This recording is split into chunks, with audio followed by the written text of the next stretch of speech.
So I'm Tom Gunter-Kremers from Seneca Waterways Council. Going to talk to you about an event that is in our 26th year.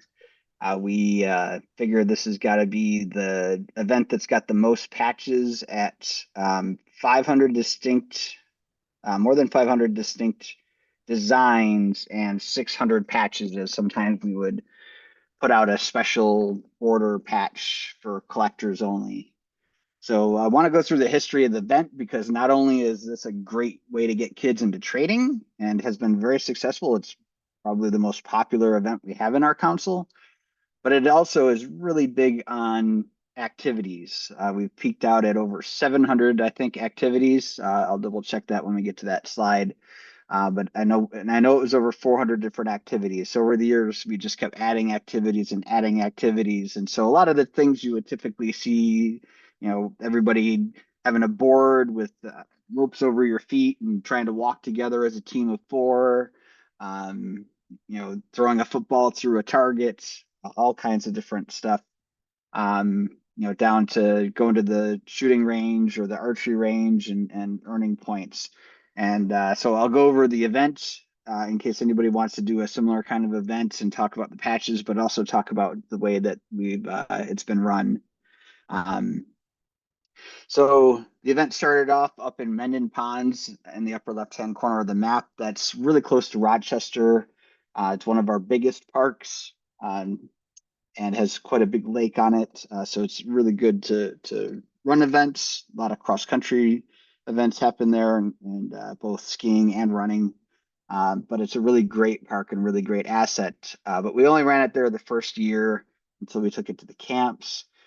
It went to Camp Cutler, which is our Cub Day Camp, and it's one of the national funded Cub Day camps.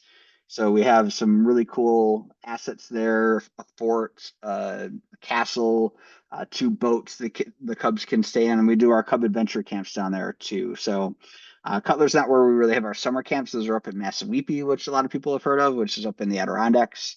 But Cutler is definitely a great place, and it's much closer to town at about 35 minutes south of Rochester, near Naples. After a few years, we moved to Babcock Covey, and that was actually partly due to the merger. So Oteshiana was the original council, but the Finger Lakes Council would come up a lot to the event as well, since it was very close to their area. And then when they merged, um, that's when I believe they moved the camp to Babcock Covey. It was originally a district event. So you'll see the first few patches talk about the Arrowhead District. And so the Arrowhead District is who started this off. But as you'll see as we go through the patches, then it became more of a council and then regional and then an international camp out. So we have folks that come down regularly from Canada to this. And we're hoping to continue that. I know some of my favorite campouts were things like Calumet down at Elk Lick, which was a really big international camporee in the 70s, 80s, 90s, and so on. And another one we used to go to was Stony Creek up in Canada. So great to see some of these cross borders. It is around the same time as the Brotherhood Campout, which this year's up in Canada, and every year goes back and forth. But that's been going on for about 50 years. So it wasn't originally meant to be a patch trading event. There were patches for the first and for the second year. The second year, the gold border was given to the staff, and the brown border was given to the participants. It was really more about the events and making sure that the kids were going to be doing something really fun. So, here's some of the events that we had early on. Focusing on like outdoor nature skill. On the top right, you see some identification charts. So we would laminate some images and quiz the kids on that. And then things like in the bottom left, the teamwork with the barrels and the board, and you would roll the board, and then the one person on the end would have to grab the barrel, put it on the other end so that you could continue to roll it. So a lot of really great teamwork kind of events. In the bottom right, you've got the tops of the barrels and the boards and having to pass the boards. So some of them are very similar. But it was, really to try to give a good flavor and really get the kids doing things, not just, one or two things, but being able to really choose from a whole list of things. And so this is the event card on the left-hand side here is from 2016, just to give you an example. How do you show 400 to 600 events on something that the kids can actually carry around with them. So we developed this um, very compact event sheet, and the kids would go around, and there's AM and PM events on here. There's focuses on, it's broken down into different areas. And so the way we ran things, we have sub camps within the camp, and you'll see that in the patches as well. But we really depend on the parents. The whole camp is run about by 35 volunteers, but then we have a couple hundred parents typically. And so we really push that the parents really participate, and we actually give them a patch as well that was developed after a few years. And so each subcamp, and so subcamps, 6 to 15 different subcamps over the years, depending on the attendance.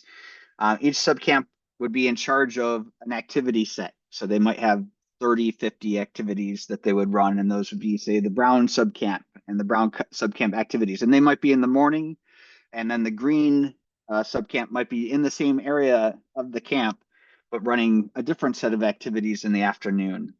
And so each one of those activity areas would have things that were on outdoor nature skills, things that were on sporting, and things that were on fun and teamwork. And so that really gave the adults only a half day to have to really commit to just being around the kids, getting to know other kids from different troops. And the kids would come up with their sheets. The sheets have activities. They would say, hey, I want to do this activity, say tic tac stack, or box identification, bear identification. So all the different things were on the sheet, and the adult would then, show them where the event was laid out in the general area where they were assigned. And then the kids would do the activity, and then they would get a stamp. And so strategically, the kids are trying to get enough points to earn patches. And so you'll see on the side there, the 5, the 10, 10 on the right hand side, where we've got some instructions on the sheets. And then the letter, the type of event. So F for fun, O for outdoor. And so the kids would try to get enough points to earn a patch. And so, leather working takes a little bit more time. So leather working activities might be 20 points, and they might need 30 points to get the patch. And so they could really choose as a patrol by patrol, what they wanted to do. When they finished a certain activity, they would rush back up to the main tent area. They would show their card, show that they've got those points, and then the camp master would then give them a stack of patches for their patrol, and then they could go back out and work on another activity type. So maybe they start out with teamwork, and then they go to fun. So really gave the kids a really good chance to get out and do things. For a while, we had shooting ranges as an option, and we also had crafts. And then we did some other activities through the day too that were a little bit different over the years. We did a demolition derby, so you could design and bring a car bigger than a normal Pinewood Derby car. And I'll show you a picture of the track for that. And then we had a relay race in the afternoon before Vespers. And the kids could earn patches by running in the relay races, and that was a hoot, a lot of fun as well. And so you'll see over the years as we kind of built on activities over and over. The first year, we only had about 50 activities, but we just kind of, and because it wasn't run by the council, they kind of had their own budget. And so they just kept adding activities. People would donate games and activities. People would help them design things through the year. And every year they tried to add more activities to the sheet. So the second year and the third year is when we moved down to Camp Cutler. This happens to be my favorite patch set because you don't find many flying squirrel sets, and I'm very partial to this. But again, it was still Arrowhead. This was technically their camporee that they were running. But this is where we started to see some other troops from within Oteshiana start to come down for the event. At this point, by the third year, we had 160 events. 40 of those events were new. So every year they were adding about 50 events to the list. And then they had awards. So the only way you can actually get the gold patch here, they were on the neckerchiefs, the hats, and on the plaques. So they're virtually impossible to get, but they do surface from time to time. If I go back a couple slides, the first and second year patches are probably the most expensive patches that are out there. The first year, I think they go for $30 to $50. So compared to a lot of other patches that we trade, these really are fairly affordable. A lot of times you can get a whole set for 50, and if you buy them at our sale that I'll go over at the end, you could actually buy our full set, which is 33 patches this year, only $80 for 33 patches. So yeah, again, this was my favorite set of patches, and this is where we started having sub camps. So we went from 2 patches to 6 patches by having 4 sub camps in the breakdown, and then everybody got the silver main patch, which was a little bit bigger than the other patches. Big explosion to the next year. This again was at Camp Cutler, and this is where we actually moved to October, and this is where we ended up kind of sticking in October from this point on. The earlier ones have been August, September, May as they tried to figure things out. But at this point, we had 400 events based on fun, team building, educational, craft, and we even ran a jamboree on the air at the event, and that was something that's been carried on and off by some of the folks that tend to enjoy that and help to run that. And so this was actually on the right hand side here. You see the demolition derby track. So a very long, steep. This is actually on our sledding hill track, but then there were also some little obstacles here and there. You'll see at the bottom there to try to kind of throw the cars off, and that's why it was a demolition derby. So that's why we added the demolition derby car. We added the chariots race as well, and then this year we had 8 sub camps. So up from 4, we doubled. Um, the next year was the first time we had a staff training patch. So one of the really cool things we do is so we have the sub camps. Every sub camp has a sub camp chief and an assistant sub camp chief. So it gives the kids a chance to practice leadership. And then the camp is really run by the kids in the day of, a lot of adults pull this together every year to make it happen. But the day to day, actual day of events, we have some volunteer older scouts that run the whole camp, and they're really in charge of all the sub camp chiefs who then run their sub camps.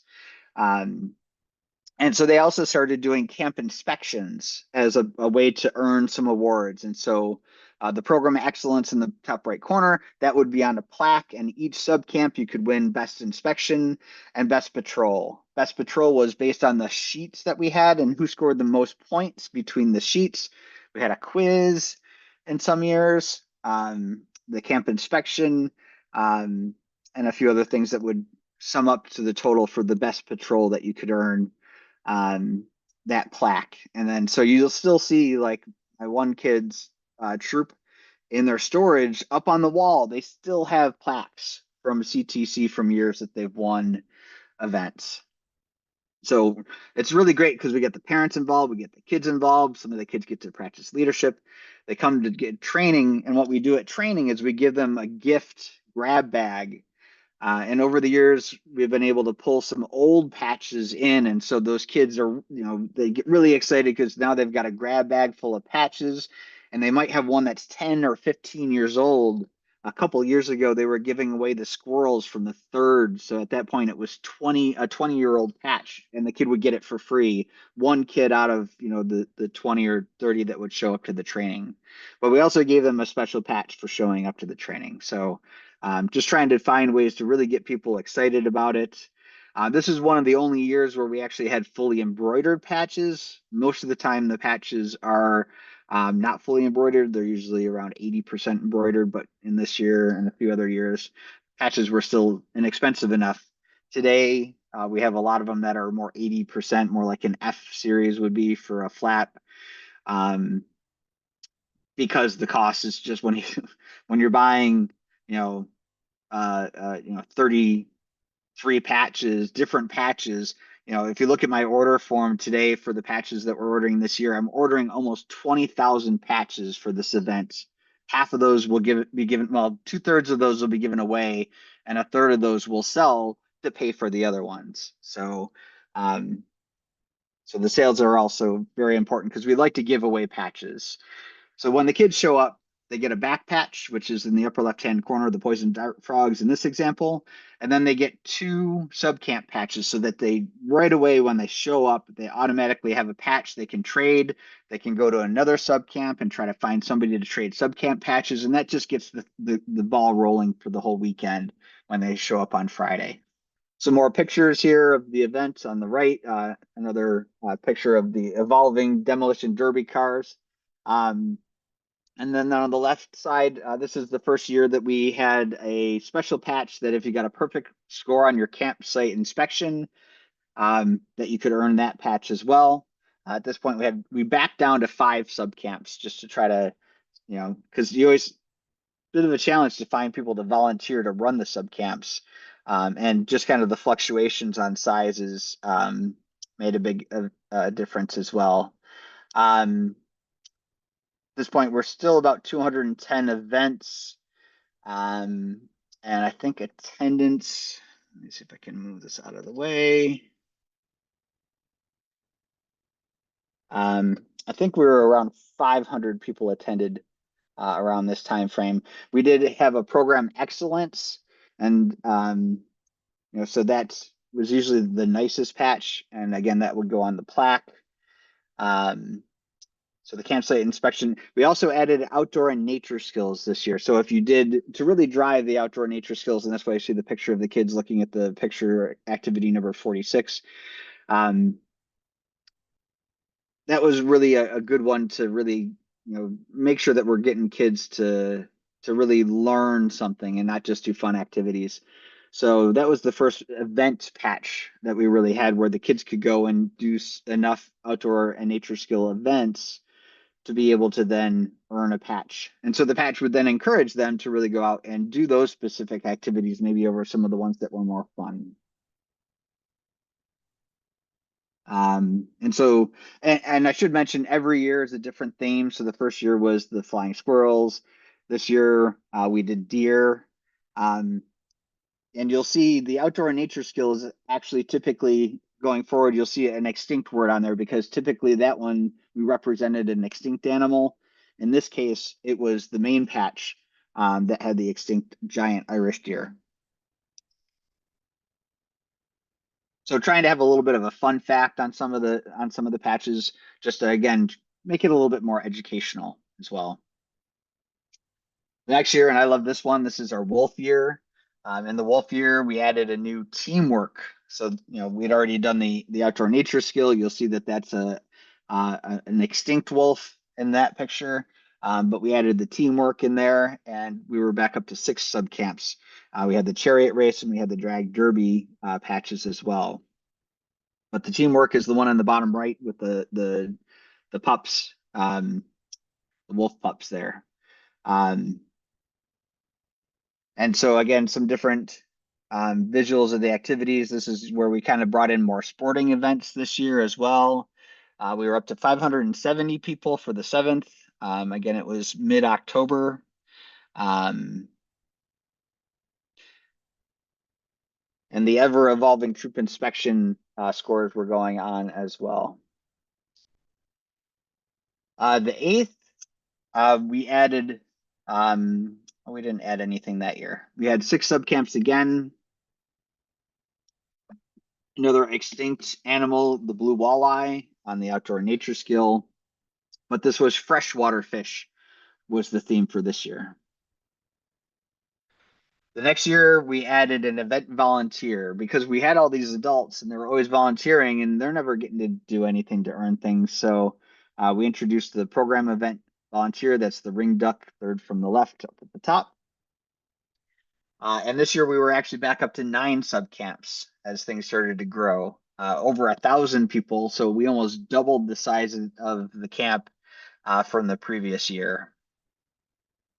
And that's my daughter's favorite year was the duck. So we actually have that on the wall, and these really do hang nicely as a display too. The 10th was the year of the bears. In this year, we had our first Mylar patch. So you'll see that there's the same image of the bear at the bottom. And so this is where we started to introduce some special collector only. So we might order 500 of the bear on the left with the green border, and then we might order 200 or 300 to go in a special set for the gold border. Or those might be the ones that we might put on some of the trophies too. Attendance was back a little bit down, 850 people. Again, we had the event volunteer, the scouting excellence. We also had these little key toggles that were given away as well.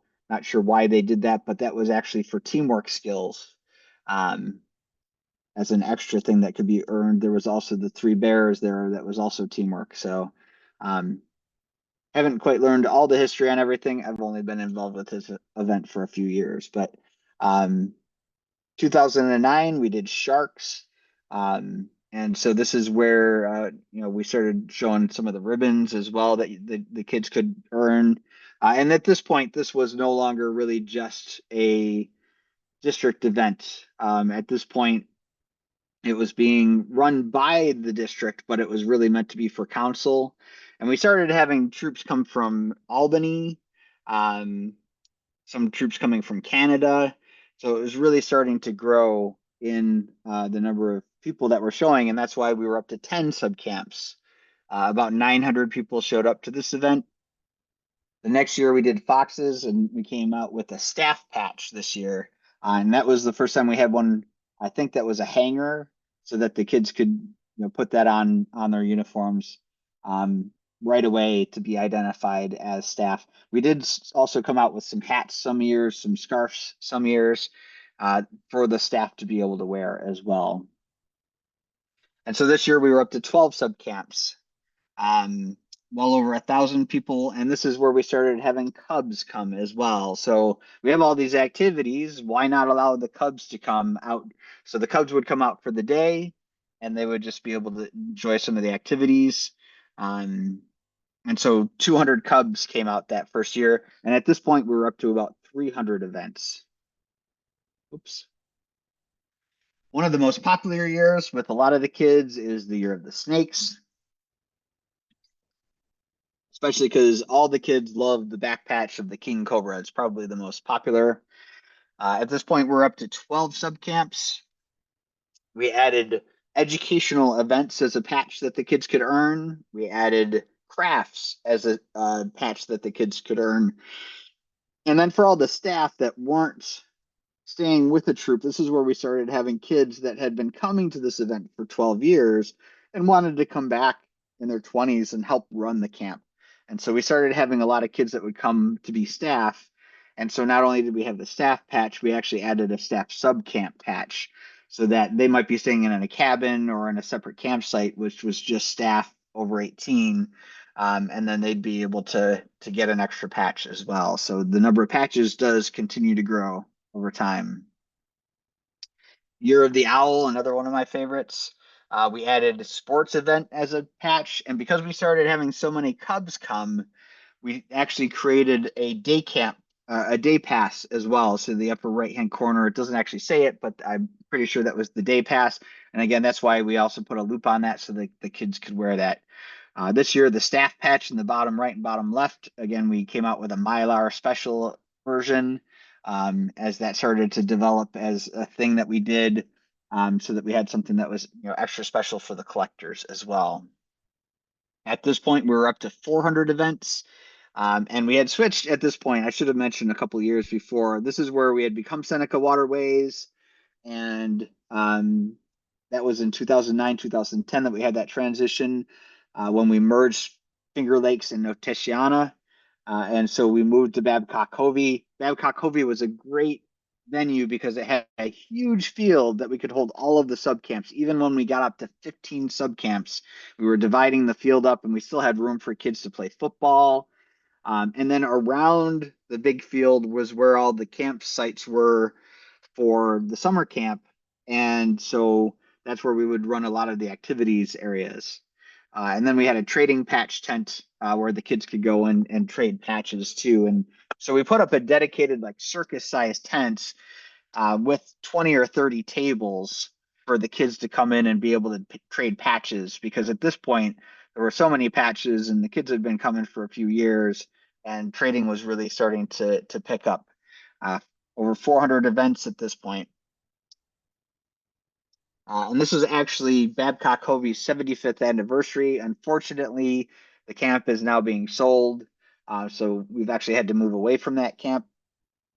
But it's going to hopefully become something that'll be hopefully accessible to the public because it is a beautiful camp over along the Finger Lakes.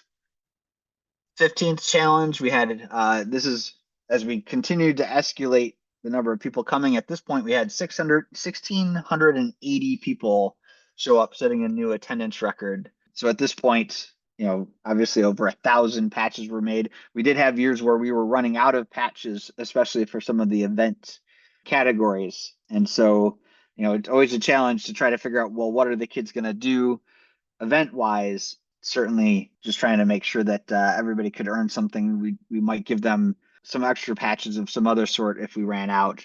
And you'll see some of what that is as we go through a couple more years of this. I don't think we had any Mylars in this year, but it was a very popular year. To this day, a lot of kids want to trade for the songbirds, as we call this year. The 16th is the Big Cats year, another one that was very popular. This is where we brought out another staff training. Usually we'd have to make a few hundred of the staff training, and so we would give those out each year, but we wouldn't change the patch. It would just be the same for a few years. There's actually two staff train patches on this picture. I'm still trying to learn. We've had over the 25 years, we've made 5 different staff train patches. But the staff trained always have an eagle, so you'll always know if it's a staff trained patch that it's got an eagle, and that's why you'll see that kind of mixed in with the other stuff and not quite fitting in exactly. But this year was a little bit different. I still haven't found out why we had 3 different staff patches. One's Mylar as a collector's, one is one to keep, and one was one to wear. The day pass is the one with the young cub on it. This is when we first, I think, had the perfect inspection. No, this is the first time we brought back the perfect inspection score patch. And perfect inspection, wasn't just on, how does the camp look, but do you have your sign for your scoutmaster? Do you have your sign for your senior patrol leader?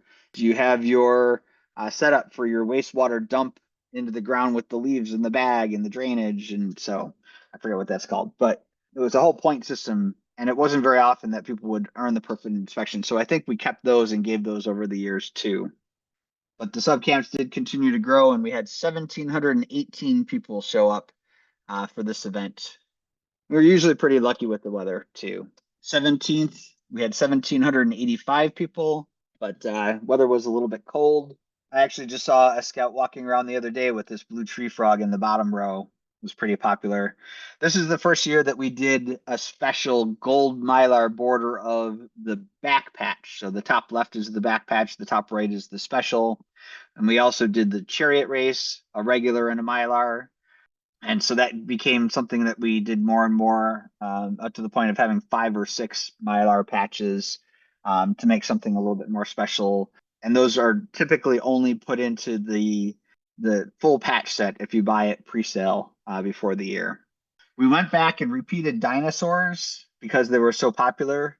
At this point, we were up to 700 events. Actually, 725 were listed on the two 17-inch event cards. We were up to 14 subcamps, including the staff subcamp. We did a regular and a mylar back patch this year as well. And we had a regular and a mylar scouting excellence and a regular and a mylar day pass as well. And also the chariot race and the demolition derby were very typical to have both a regular and a mylar of those for the collections. But you'll also see the number of patches continues to grow as this just becomes a crazy patch trading event. And having things of different sizes was always interesting too, like the 3 and kind of the middle there that are really long and thin just because those dinosaurs were so big. So it's always been a challenge. We've always worked with Moritz. Every year, Moritz has done the patches for us, and they've always done a really good job with the art on these. But we always kind of adjust the patch sizes based on the image to make it best fit and use up as much of the patch as possible without as much white space. In 2017, we had our 19th challenge. 2,165 people attended in this year, setting a new record.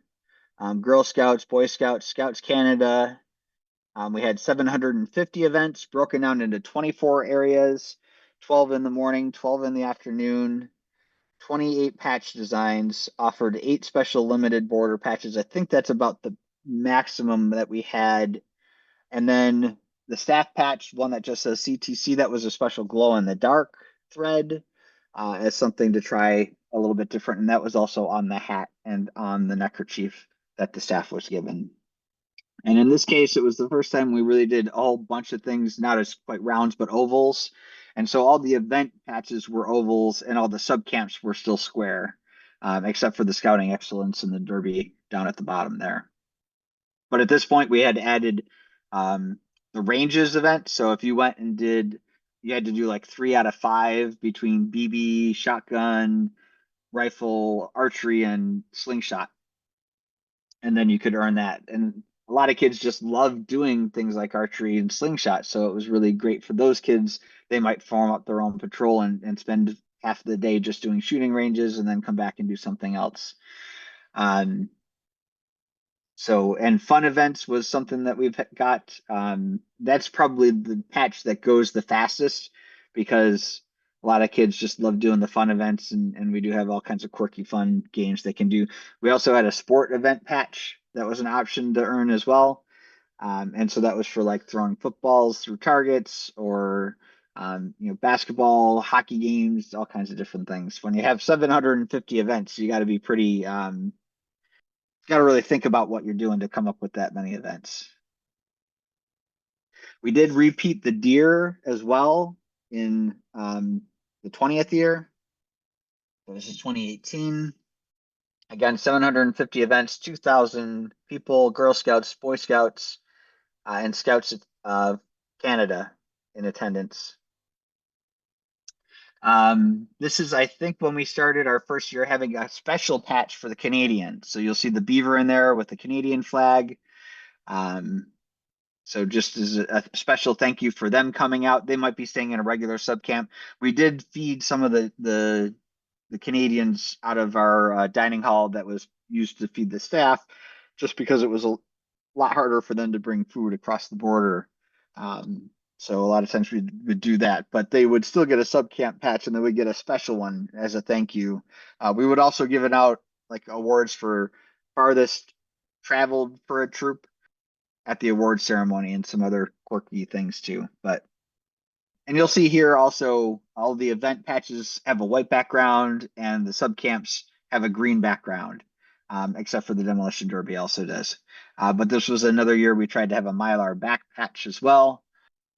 Probably the most popular. I get people requesting these that have no idea what this camp is, but they see this collection, the butterfly year. In this case, the subcamps are all on a blue background and the events are white, and then the derby's green. We went back to just having a single back patch, but it did have a gold Mylar background. But there were quite a few things that we did, both Mylar and regular, for the special editions. So the ranges, the event volunteers, the relay races, the derby, the staff, the scouting excellence, just a ton. And then you'll also see the one eagle on here. This is our current staff train patch to make sure we have enough this year for our staff. But again, we were over 2,000. We were up to 765 events at this point. And this is really kind of the peak that we had at Babcock Hovey. But really popular just because everybody loves the butterfly designs, especially as we brought in girls into scouting. This has really resonated with them, but a lot of the guys like to collect these too.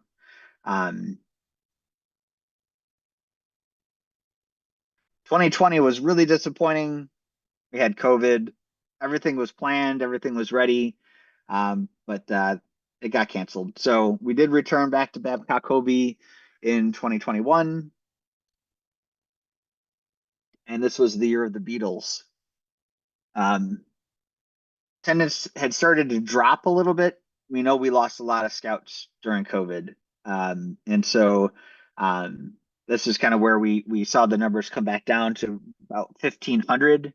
But still, we had quite a good patch set. some really unique beetles, and a lot of the kids were really interested to learn about some of these different beetles through the patches and through the activities.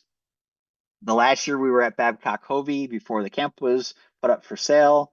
We did sea creatures. Obviously, the beavers are still there for Canada, so the Canadian patch was always a beaver. But that year we did a mylar and a non-mylar for them. Um, in this case, all the subcamps are in black. Some of the activities are in blue, and some of them are in white.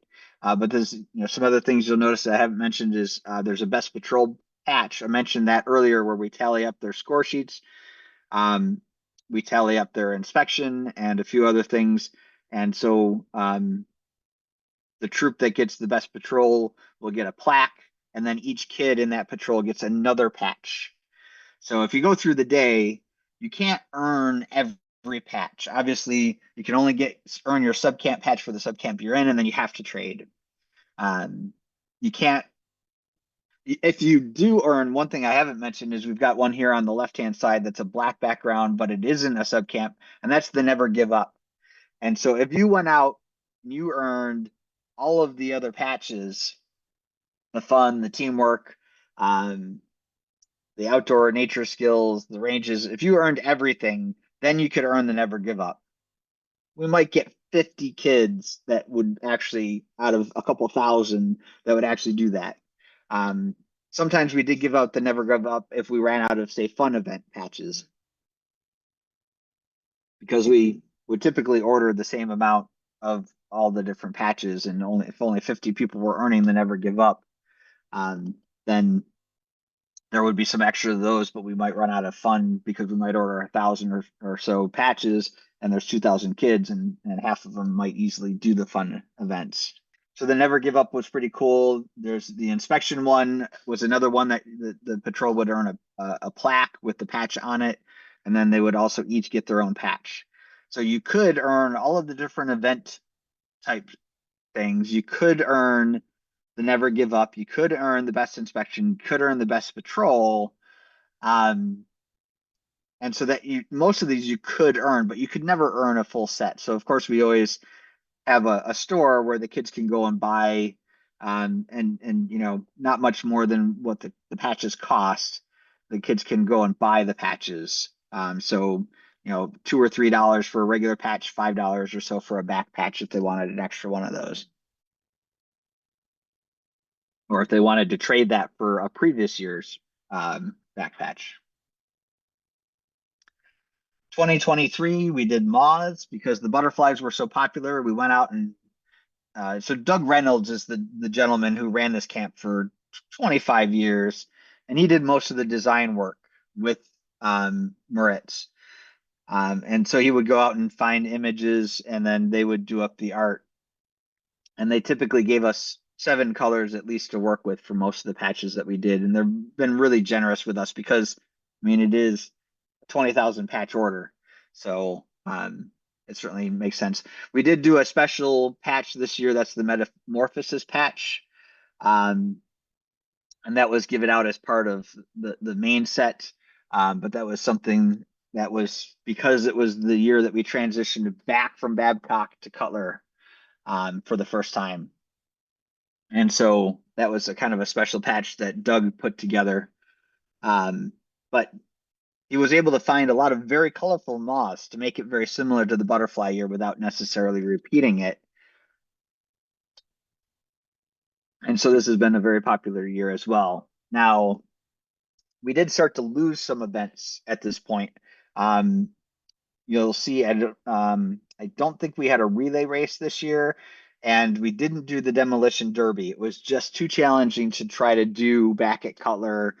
And with the transition in one year, we had to move 765 activities back, probably an hour and a half drive, because we had to tear everything down from the old camp. And so this was kind of an ode to the demolition derby. We didn't actually run it, but we did produce a patch for that. So we don't do the relay race anymore, and we don't do the demolition drag derby. We've also gotten rid of ranges because ranges now at the new camp, it's just too far for the kids to walk. to be able to do that. They can still go do ranges, but we don't have a special patch for it. This was our 25th anniversary. It doesn't include, there is one patch that was kind of done as a special thank you for people that have been volunteering. So this is actually, if you go to Patch Vault, all 600 almost patches are on Patch Vault now. So if you ever want to go and see all of them listed, or if you wanted to start collecting them and keep track of them, we've got almost all of them in Patch Vault now. Excuse me, but this is last year's. My daughter loved this one because she loves birds. We did do a special patch.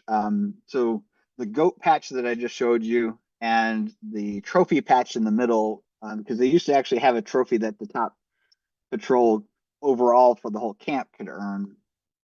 So to ode to that, they did make a trophy patch, but that was actually made as a special run by Doug, and then he donated enough for the people that bought the full set. So I do have that patch as well in my collection. But we did start to see a reduction again in the number of people. So 2,500, 2,000, 1,500 number of people. So we started to reduce the number of sub camps just to try to compact the people together so that we didn't have really small sub camps. And we did have to start to reduce our patch orders as well. Again, COVID really took down the council's number of scouts, even though we added girls, but then COVID happened and everything kind of collapsed a little bit further down. Um, so I think we still had 1,200 people last year. We're hoping we're going to bounce that back up. We also had some problems because we couldn't have AOLs, or we couldn't have Cubs. There were some complications.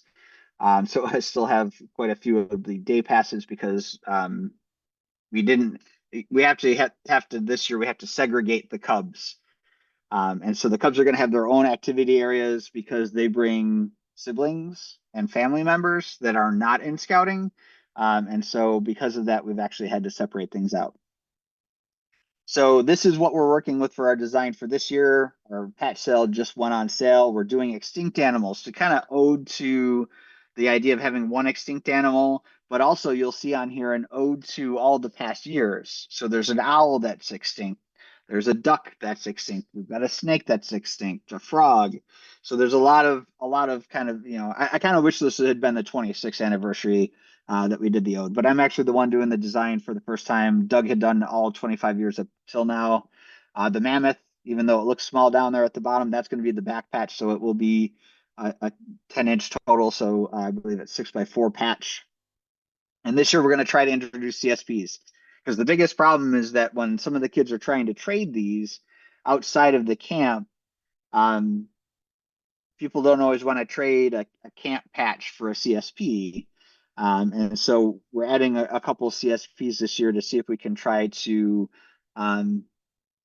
get people excited and to make it easier for people to be able to trade outside. This is also going to be the first year that again we have these circus sized tents with 30 tables in them. We're going to have a patch the kids can earn because we've got a family that's been running the trading tent for years just to make sure kids aren't stealing. They also have a trading bin that the kids can do 1-for-1 trades into the bin, just a huge bin of patches. And so this family's been running it for years. So they're going to be able to hand out any kid that comes in to learn about patch trading. They're going to be able to earn instantly a trading tent patch. So that's something new we're trying this year. That's going to be one of the CSPs because then we figured that could be something traded out or put on uniform potentially. And then we're going to do one for the event volunteers as well. Since those are typically adults, they're more likely to trade in CSPs than they are in camp patches. So there are a few little fun things kind of hidden in here. And there's going to be a couple of changes, slight changes being made, but the artwork of the three on the bottom, the mammoth, and the two CSPs, those are finished. That's what it's going to look like, except for maybe the border color changes. We got to add flags to the big one. But right now, Moritz is working on the rest of the patches. So we'll be sending out newsletters to people that are involved. We did create a Facebook group that we're trying to promote for people to be able to come on and get news a little bit early and maybe see early patch designs. Next year, I'm going to get these done way earlier in the year. But we're really excited. we just had our annual kind of opening event for the council this past weekend, where people can come in and learn about all the different activities that are going to be available this year, as well as the council jamboree troop and things like that. And so people would come up and say, "Oh, are you doing a Tasmanian tiger?" And I was like, "Well, yes, we are." Are you doing a mammoth? Are you doing, and people were really excited to see the dire wolf. So we think that we picked out some really good animals. Um, and again, having that ode to the past years, I think is going to be really special. We are expecting again 1,200, hopefully to 1,500. We would hope that we're going to get about 300 kids for that come just for the day, and about 900 that come for overnight. 35 volunteers, 35 to 40 volunteers run this event, but then we again have all of the parents from the sub camps that come and help run those 750. We are down a little bit in the activities. Um, we haven't been able to add new activities, and some things have gotten run down. So I'll certainly, if I do this presentation again in the future, have a better account. But we're going through everything right now. How do you determine which troops or which groups go to which sub camps? So a lot of the sub camps, we've had the same troops in those sub camps for years. And as we add new troops, it's a balancing to try to keep the same size and based on the space as well, because where we have it this year isn't a big rectangular field anymore. And so we're trying to, some of the sub camp areas are easier to be a little bit bigger and some are smaller. So it's really a balancing to try to have at least 6 or 7 troops in each sub camp, and to have one that hopefully will come back each year and run the sub camp as well, because we do need somebody to run the meeting, to have a couple of kids to be the leaders and things like that. Um, so it's really a balancing, and we lose troops and we gain troops, so it's always a constant rebalancing on a spreadsheet that we have. And so we have our capacity for each sub camp, and then we try to fit the troops in and try to spread them out as best we can. But we try to leave them in the same sub camps unless they request to move each year, so that they kind of have a loyalty and they can have the lime patch for the last 5 years. This year we're going down to 6 sub camps, so it's going to really hurt. We're probably going to get some unhappy people about the sub camps that they're pushed into now, though.